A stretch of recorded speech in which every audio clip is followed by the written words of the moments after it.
Olá, sejam todos muito bem-vindos. Eu sou Marco Derosa e nessa aula, aqui no canal do Instituto Pius, queremos falar sobre a questão do luto parental e o sepultamento de fetos.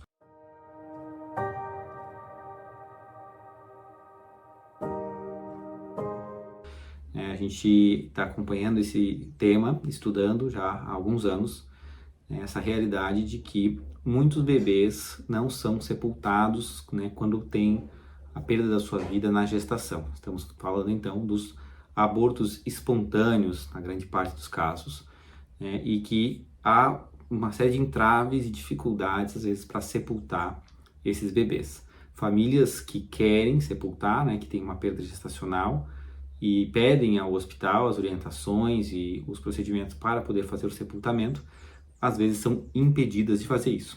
Por quê? Primeiro, para entendermos o motivo desse impedimento. O impedimento acontece, muitas vezes, quando o bebê tem 20 semanas de gestação ou menos, menos de 20 semanas de gestação, está abaixo de 500 gramas de peso fetal ou tem menos de 25 centímetros de estatura. Tá? Isso é normalmente o motivo alegado por médicos profissionais da saúde no hospital no Brasil para dizer que não irão emitir a declaração de óbito, e sem essa emissão da declaração de óbito, o que acontece? Não se pode fazer o sepultamento. A DO, o documento traz a sigla DO, Declaração de Óbito, é um documento que somente o médico pode fazer, porque ele vai fazer o procedimento de atestar o óbito, a verificação do óbito, é um ato médico, e ele é um requisito para tudo o restante. Isso dá para imaginar por quê, Um cadáver, um corpo de uma pessoa morta, sem vida, não pode ser tratado de qualquer jeito, não pode ser sepultado em qualquer lugar. No Brasil, as leis são bastante rígidas, e dá para imaginar o porquê, Poderia servir à ocultação de algum crime, além de ser um desrespeito com a pessoa humana, Você não ter regras. Então, o sepultamento num cemitério vai exigir, já na fase de contatos com a funerária, vai exigir a declaração de óbito. Mas por que os médicos não emitem? Existem alguns documentos, normativas do Ministério da Saúde, que dizem que seria facultada a emissão da declaração de óbito quando o feto tem menos de 500 gramas, 25 centímetros ou menos de 20 semanas de idade gestacional. E depois desses critérios, então 501 gramas ou 25 centímetros, ou então 20 semanas e alguns dias de gestação, aí é obrigatório o médico emitir a declaração de óbito. Na verdade, a gente consegue ver, ao analisar essas normativas, que a normativa se preocupou em obrigar a emissão da declaração de óbito para os fetos após esses critérios e colocou exatamente a palavra facultativa, facultada a emissão antes. Tá? Então, o primeiro ponto, que é importante a gente esclarecer e disseminar é que não há, em lugar nenhum, a proibição de emitir a declaração de óbito mesmo para um feto de 10 semanas, 8 semanas. Seria facultado. Tá? Então, se é facultado, o médico emite se quer. Quais critérios? Bom, sob o ponto de vista da bioética, nós já devemos, e os pais muitas vezes precisam argumentar assim nos hospitais, quando tem uma perda gestacional, um aborto espontâneo com mais precoce, eles precisam argumentar, olha, se é facultado, por que você não vai emitir? Onde está a autonomia do paciente, enquanto mãe, que está sendo atendida, e também a dignidade da pessoa humana para com aquela criança, aquela pessoa que perdeu a vida.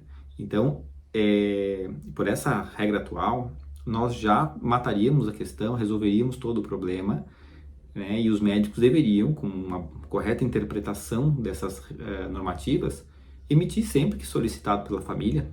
Isso é uma coisa óbvia. Então, é muito triste a gente ver que os médicos se recusam, mesmo com argumentos tão importantes, tão razoáveis, que é o luto dos pais, a dignidade da pessoa humana de ter um destino digno.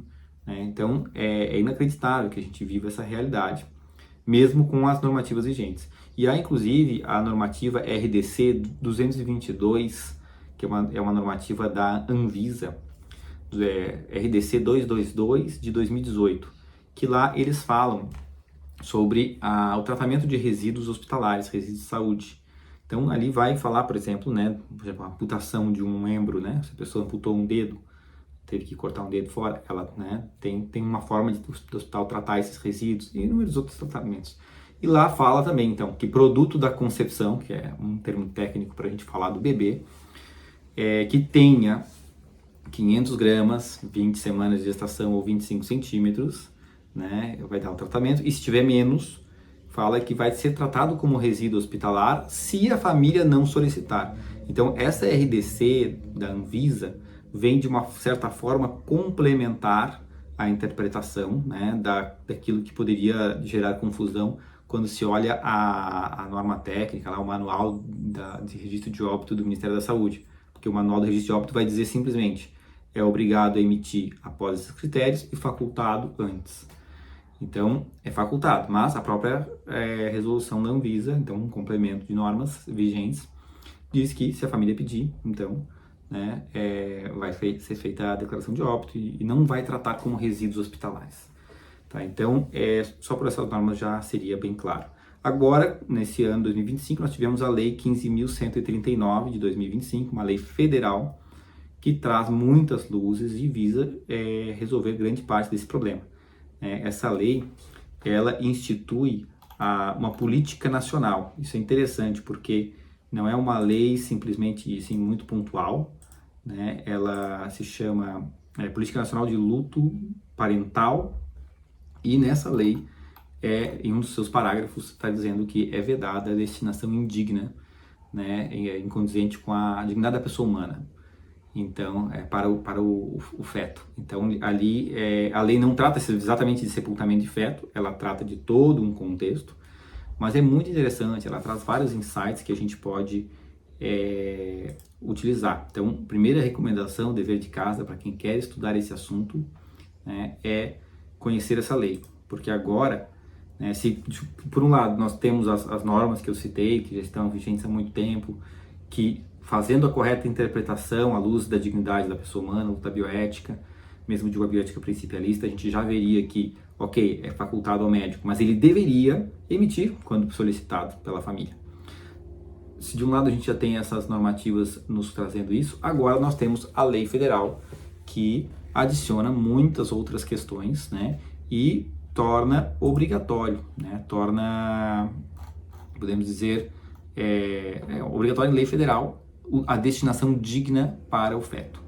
Então, o que precisa para dar a destinação digna? Precisa um sepultamento ou uma cremação, né? Então, é óbvio que vai precisar a declaração de óbito.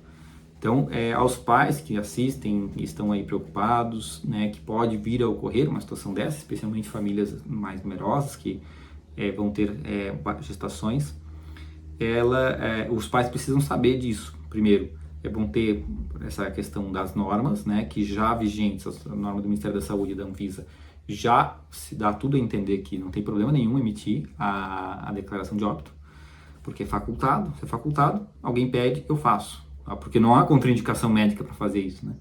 A criança já morreu, você vai fazer tratamento. Se precisar exame anatomopatológico, que às vezes é um argumento, isso pode ser feito e depois volta do exame e vai sepultar, né?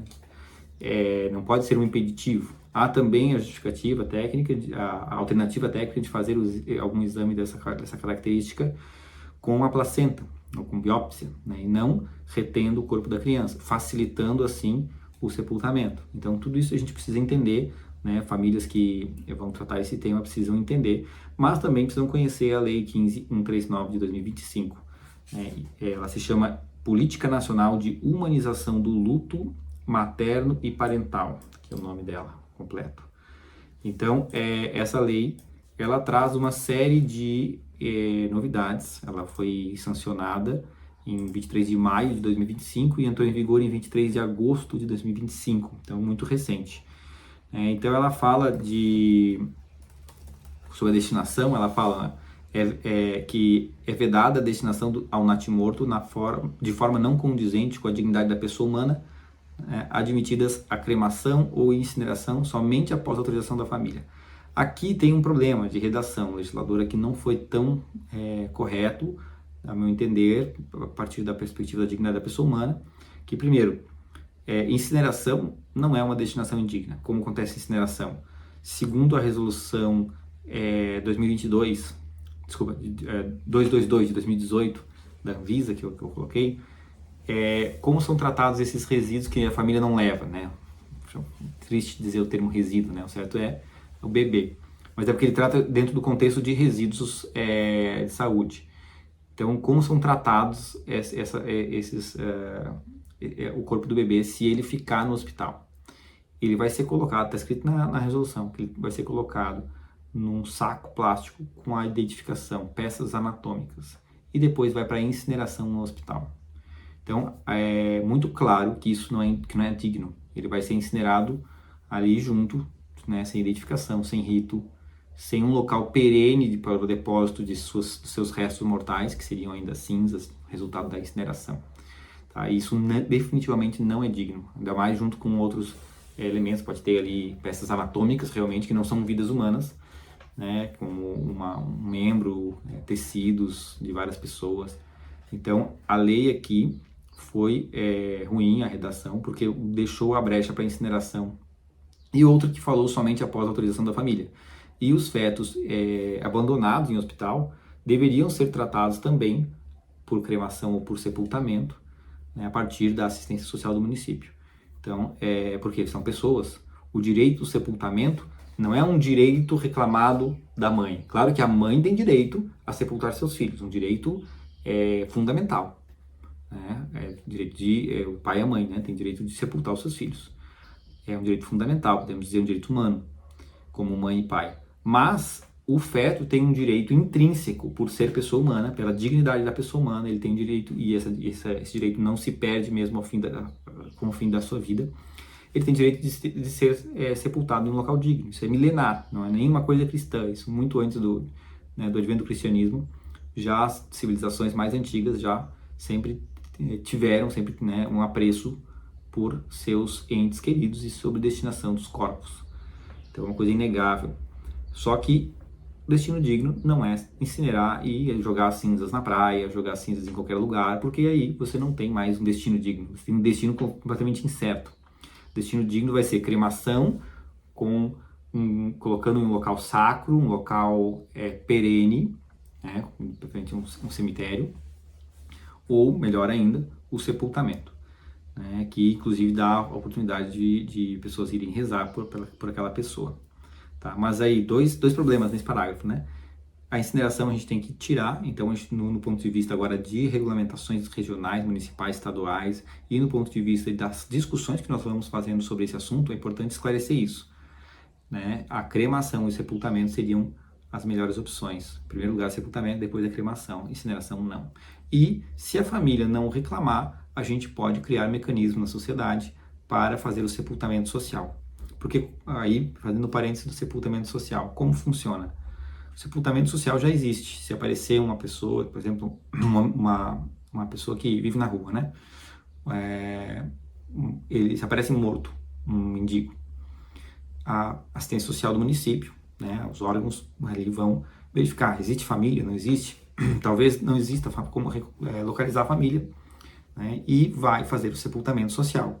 O município vai arcar com as despesas, vai usar um caixão, ataúdes, vai usar, né, todo um procedimento. Se sabem a identidade, vai colocar o nome da pessoa. Se não sabe a identidade, vai enterrar como indigente. Mas vai, ainda assim, como indigente, é dado um destino digno, que é o cemitério. Né? Inclusive, podendo fazer uma celebração, né, algum tipo de celebração e rito do ponto de vista espiritual. Então, por que esses fetos que são deixados no hospital, né, porque os seus pais saíram às pressas, na dor ali do sepultamento, ou por outro motivo, né, ou por inclusive desconhecimento, eles são pessoas abandonadas, são corpos de pessoas que têm sua dignidade e precisam de um destino digno. Então, a ideia de travar o direito e o processo de sepultamento ao pedido da família também é temerário. Mas a lei, estamos aqui criticando, mas ela melhorou muito, porque a primeira parte do parágrafo é a que fica, né? É vedada a destinação ao natimorto na forma não condizente com a dignidade da pessoa humana. Aí tem um aposto final que fala esses detalhes que a gente está questionando. Então a gente tem que usar muito essa lei para falar desse assunto. A lei tem uma série de outras questões, ela fala da assistência social, ajudar nos trâmites relacionados à perda gestacional, do luto da mãe, do óbito fetal e o neonatal, garantir que quando a família solicitar uma lembrança desse natimorto, como foto, como alguma coisa, seja no hospital, né, nos ambientes ali, sejam dados esses direitos para a família.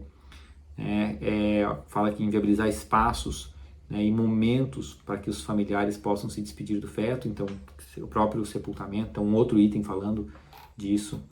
Fala do cuidado com as mulheres enlutadas dentro do hospital, do apoio posterior e principalmente fala que isso é uma política nacional que está sendo iniciada, não é uma lei assim menor, vamos dizer. Quando traz a ideia de política nacional, é uma ideia de cooperação entre estados, Distrito Federal, municípios e toda a sociedade civil. Fala em organizações do terceiro setor, universidades, conselhos. Todas as pessoas são chamadas a colaborar nessa política nacional. Essa política nacional, então, é algo que a gente pode e deve utilizar. A própria lei admite, né, a necessidade de regulamentações mais específicas, porque é uma política nacional geral e você pode usar leis municipais, estaduais para ir no específico. Nesse sentido que eu elaborei, né, uma sugestão acadêmica, vamos dizer assim, de projeto de lei municipal, né, que vocês podem deixar o e-mail nos comentários do vídeo para receber, a gente manda ali para vocês. E que podem propor para os municípios, caso vocês tenham acesso a vereadores, né, ou mesmo nível estadual, a deputados estaduais, porque vem no sentido de deixar mais claro como cumprir essa política nacional, né, e outras leis também já vigentes. Tá? E fora do âmbito legislativo, né, nós precisamos articular serviços e processos para atender essas famílias. Então, algumas ideias que já vêm surgindo, né, por exemplo, verificar no cemitério, né, alguns cemitérios municipais, que normalmente a competência de regular questões de cemitério é municipal. Então, isso facilita muito, o cidadão comum pode, né, ter acesso a isso. Então, falar com os cemitérios, né, às vezes, inclusive, em parceria com a Igreja Católica, que atua muito fortemente nessas parcerias para a administração do cemitério, para que haja, inclusive, um local para os corpos dos bebês perdidos na gestação, das vidas perdidas durante a gestação ou natimortos. Então, tem vamos chamar assim, uma logística adequada. Às vezes pode ser naquelas gavetas, um local, um espaço menor, né? Outra questão que pode ser conversado é uma articulação junto às maternidades, né? Muitos municípios do Brasil têm uma ou duas maternidades apenas. Então, fazer uma conversa, reuniões, inclusive formações nesses locais com profissionais de saúde e pessoas preocupadas com esse tema, famílias, bioeticistas, pessoas que estudam o tema aqui conosco e por outras fontes também, para explicar a eles tudo que traz a lei, né, tudo que trouxe de advento nessa lei e como fazer um tratamento humanizado desses pais que perderam seus filhos e dessas pessoas, né, desses corpos dessas pessoas que precisa ter um destino digno. Né? O próprio contato com funerárias para que estejam preparados, né, para essa demanda que vai surgir, e no âmbito de trabalho pastoral, né, no âmbito diocesano ou mesmo paroquial, criar um canal de apoio, né, um canal de apoio a essas famílias. Nesse projeto de lei que a gente sugere para os municípios, tá ali uma série de propostas nesse sentido, para articulação, para que faça o sepultamento social caso um bebê seja abandonado no hospital, e também para que haja a fixação de cartazes nas maternidades e hospitais, falando sobre a lei, né? De acordo com a lei municipal número tal e a lei federal, a política nacional, né? A lei 15.139, se você perdeu o seu bebê, né, na gestação ou no neonatal, você pode ter todo o apoio para o sepultamento do corpo do seu filho, independente da idade gestacional.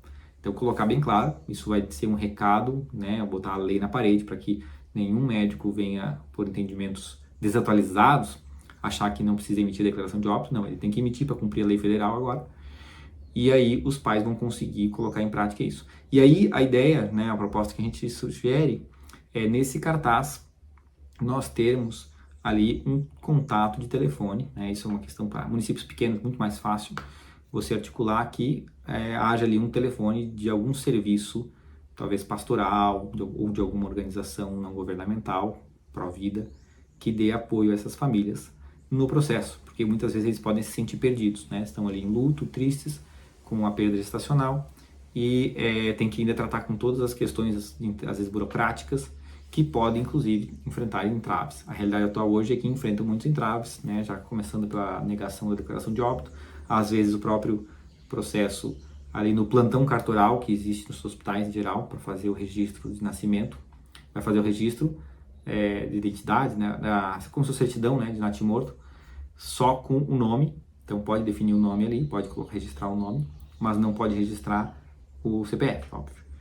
E aí todo esse trâmite, às vezes, também já enfrenta certas dificuldades, já soube de relatos de pais que vão registrar os filhos, aí o plantão, a pessoa que está de plantão ali no cartório, dentro do hospital ou no cartório próximo da cidade, acha que não pode registrar porque nasceu sem vida e tudo mais. A lei federal especifica isso, que vai registrar sim, que a lei de registros nunca impediu, e agora ficou ainda mais explícito que a família tem o direito sim de registrar o nome da criança. E aí sim, com a declaração de óbito, com o registro feito ali no plantão cartorário do hospital, com o nome da criança. Tem as guias, documentos burocráticos que precisa para transferir o corpo, né? A funerária vai buscar o corpo.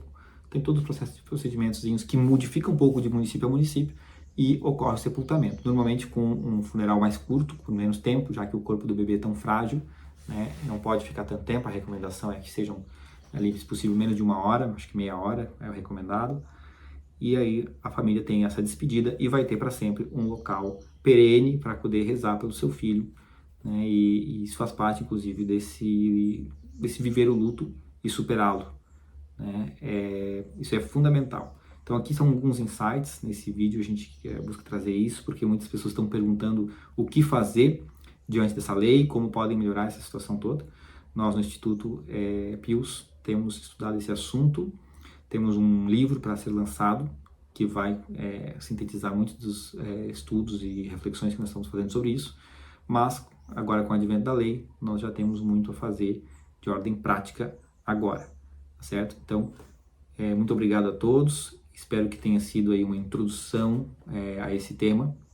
Certamente terão dúvidas e desafios, e aí entre em contato conosco, a gente vai conversando, dando o apoio que é possível dar da nossa parte, e vocês também vão compartilhando aí os avanços que vão tendo, né? Muitos municípios estão tendo avanços excelentes com promulgação de leis municipais, né? Mas aí sempre digo, não basta uma lei, a lei não se cumpre sozinha de forma mágica, precisa o setor público, o hospital, o médico, todas as pessoas que vão né, ter articulação com esses processos do acontecimento em si, precisam estar cientes do seu papel, de como cumprir a lei, às vezes criar processos, criar serviços, a própria igreja, né, pensar as formas de contato, algumas equipes, às vezes, para estar apoiando isso através da pastoral familiar ou outra pastoral, né, ministros ali para fazer a celebração de exéquias. Então, todos nós, toda a sociedade é chamada a refletir, estudar esse tema e propor soluções imediatas para resolver esses casos que estão acontecendo, que não pode mais acontecer desse jeito. É absurdo, é inacreditável o que estamos fazendo com os corpos dessas crianças que perderam sua vida de forma precoce. Muito obrigado a todos e até breve.